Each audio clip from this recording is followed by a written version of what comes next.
Hi guys, I hope you're all keeping well and safe. Welcome to Early Years Matters TV. On this channel, we focus on everything early childhood related. And if these are the kind of videos you're looking for, what do you have to do? Subscribe. And not just subscribe, turn on that notification bell so that whenever a new video is being dropped on this channel, you'll be the first person to be notified. Today, I'm going to be talking about all things planning in the early years with focus on short-term planning. Yes, today's discussion is going to be all about short-term planning in the early years. Are you an early childhood educator? You might be wondering, what is short-term planning? Don't go anywhere. I'm going to really break it down.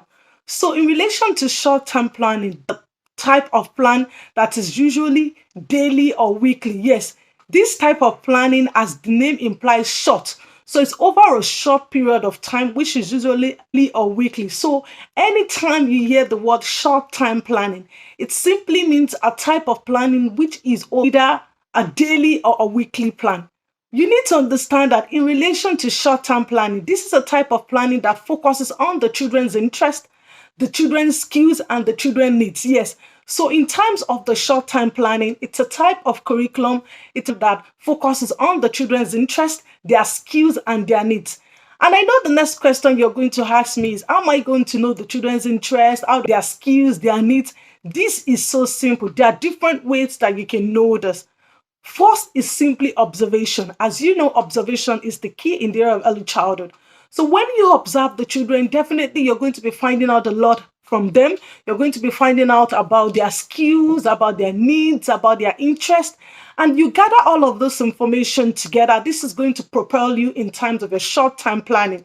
Some of the ways you can get to know about the children's interest, their skills, and their needs is to observe them. Yes, it could be daily observation, formal observation. So you're just observing the children. They might be doing something, spontaneously. You're observing them. You'll be able to find out about their interest. So one of the ways you could find out about the children's interest, their skills and needs is to observe them. So your way you could find out about the children's interest, their skills, their needs is to talk to their parent. Like I do say on this channel, parents are the primary caregiver. They know their children best. I tell you, there's no point struggling to find out about the children's skills, their needs, their strengths, their interest. Why don't you talk to their parent? Yes, the parents have all of this information. They're the best place to tell you this information. So you could be doing drop-off or pick-up time. You're talking to the parent. You're asking questions. What does Florence like to do at home? What does she like to play with? What does she not like? What are her strengths? You're gathering all of this information and it's telling you something. So you need to understand that in relation to short-term planning, you're focusing on the interest of the individual child. You're focusing on the skills of the individual child. You're focusing on the needs of the individual child. That sounds a lot. Yes, I know. For instance, if you're working with 10 children, so you need to understand that in relation to short-term planning, you need to know the interest of these 10 children that you're working with. You need to know the skills of the 10 children that you're working with. You need to know the needs of the 10 children that you're working with. And you combine all of this together, and there you go. You have your short-term planning. I know it's easier said than done.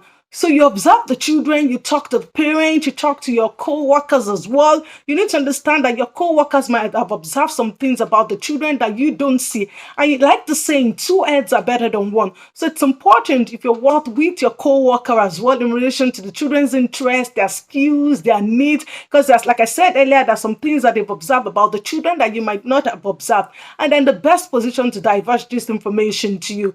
So in addition to short-term planning, you take into consideration the interest of all the children in the classroom. You take into consideration the skills of all the children in the classroom and their needs. And lastly, it's important that when you open a short-term curriculum plan, that you consider that you use the children's interest in terms of meeting their needs. So you found out about the children's interest, their skills, what they are very good at. So it's important that you use this interest, these skills that they have to meet their needs. I'll cite an instance. Okay, for instance, if you have a particular child in your room that is shy, that is always withdrawn himself, herself in one corner of the room, just doing their own thing. And from observing the child or from talking to your co-workers of the child's parent, you notice that the child loves to read books. The child will just come in the morning, pick up story books, flipping the pages around, just talking to herself alone. So you've identified the child's interest. So this is what the child is good at. The child is good at, reading stories, picking up book. And then there's a need there, which is to encourage the child to socialize with their peers. You've identified the child's interest and skills. This is what a child is very good at: reading, picking up books, and then there's a need there. So as an early childhood educator, what are you going to do? See how you can use the interest of the child to meet the child's needs.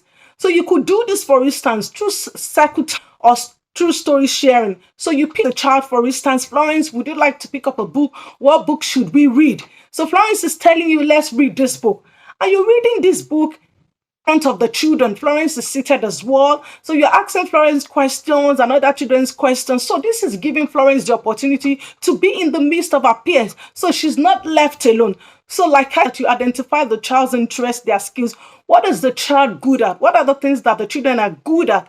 And you use this to meet their needs. You're not, like I use short-term planning, you're not introducing anything new. So you're using the child's interest, their strength, their skills to meet their needs. I hope you've seen. Short-term planning is a type of planning which is usually weekly. And in relation to this type of planning, it's a type of planning that focuses on the children's interest, on their skills, their needs. More of this video on this channel, what do you have to do?